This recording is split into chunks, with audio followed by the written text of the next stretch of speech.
Бир жолу автобуста бараткам. Жанымдагы орундукта кичинекей 6 жаштардай бала бышылдап ыйлап отурду. Апасы болсо эч көңүл бургусу келбестен терезе жакты карап отуруп алды. Ал болсо улам-улам апасынын жеңинен тартып жатты. Терезедеги көрүнүштө бактар улам жылып артта калып баратты. Жамгыр жаап, айлана күңүрт эле. Кичинекей бала болсо бир нерсени талап кылып кечке сурап жаткандай эле. Бир маалда тынчтана албай жаткан уулун колунан тартып, ага менден эмнени каалап жатасың дейт. Бала үн каткан жок. Деги менден эмне сурап жатасың? Жооп бербейсиңби?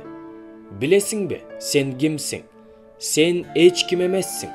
Түшүндүңбү? Сен эч ким эмессиң, деп балага катуу айтты. Бала апасына тигиле карап, коркуп, титиреп тургандай сезилди. Же мен титиреп жаттымбы, айтор коркунуч каптады. Муздак тер басты. Эң биринчи оюма кантип ушинтип айтууга батынды?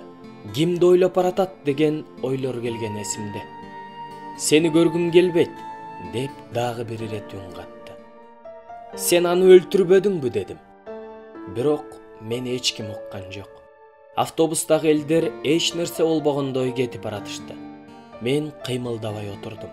Бала болсо томсоруп отуруп калды. Апасы кайрадан терезеге бурулуп алды.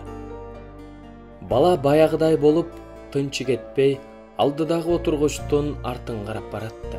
Мен болсо баарынын көзүнчө эч нерсеге карабай туруп, апасын "Сен эч нерсеге жарабаган энесиң. Өлтүрүп салдың го баланы", деп өз ордуна койгум келди. Мен ошентип айтмакмын, бирок баланын назик жүзү энесине антип айтуума жол бербеди. Көзүмдү жумуп, терең дем алып, өзүмдү эптеп басуунун аракетин кылып жаткам. Анан көзүмдү ачсам эле Момпосуйду көрдүм. Жаш жигит, студент окшойт, жүзү жарык, тыкан кийинген. Томсоруп отурган балага Момпосуй сунуп, "Ала кой" деп көрсөтүп жатты. Бала алды. Жаш жигит дароо экинчисин да сунду. Бала жай баракат жаш жигиттин көздөрүн карап, экинчисин да алды. Андан аркы окуяны эстесем, көзүмө жаш айланат. Бала жегенге киришкен жок. Апасынын колуна акырын тийди. Апасы дароо эле эмес, каалоосу жок болуп, акыры карады. Оюнда баланы дагы бир кагып коеюн деп турганы көрүнүп турган. Бирок бала Момпосуй сунуп турган эле. Апасы баланы бир карап, Момпосуйду бир карап, түшүн албагандай турду. Бала Момпосуйду апасынын алаканына кое калды. Ал болсо күйүп кетчүдөй дароо кайтарып, "Мен жегим келген жок" дейт. Эки Момпосуй колунда турган. Сунулган колдорун түшүргөн жок. "Өзүң жей бер, мен чындап эле жегим келген жок", деп кошумчалады.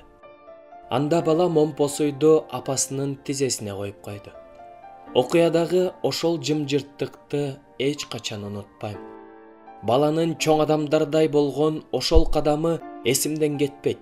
Бир нече мүнөттүн ичинде бала жигитке, апасы ачууланган, кыжырданган ажаан аялдан мээримдүү энеге айлангандай болду.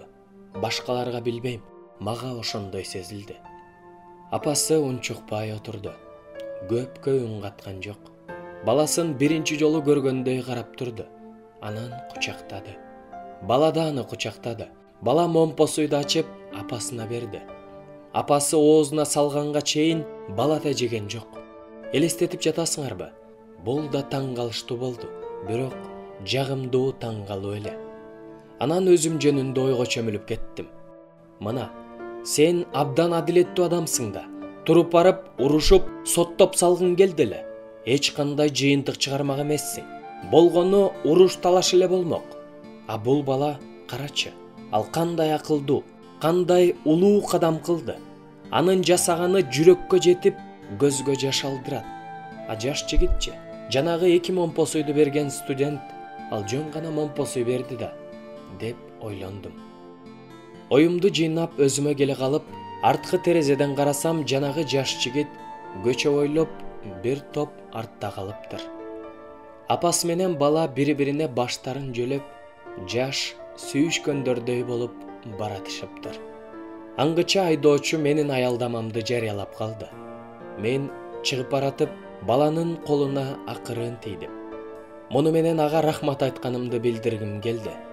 Ал мени түшүндү деп деле ойлобойм, бирок ал маанилүү деле эмес.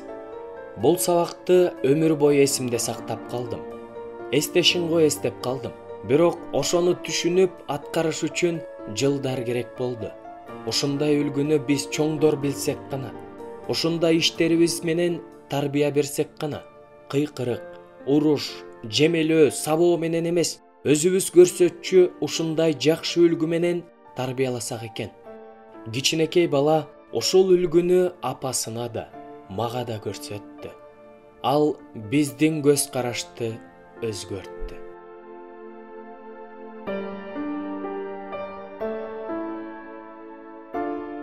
Ыйык жазуу жамандыкка жеңилбе, тескерисинче жамандыкты жакшылык менен жең деп үйрөтөт.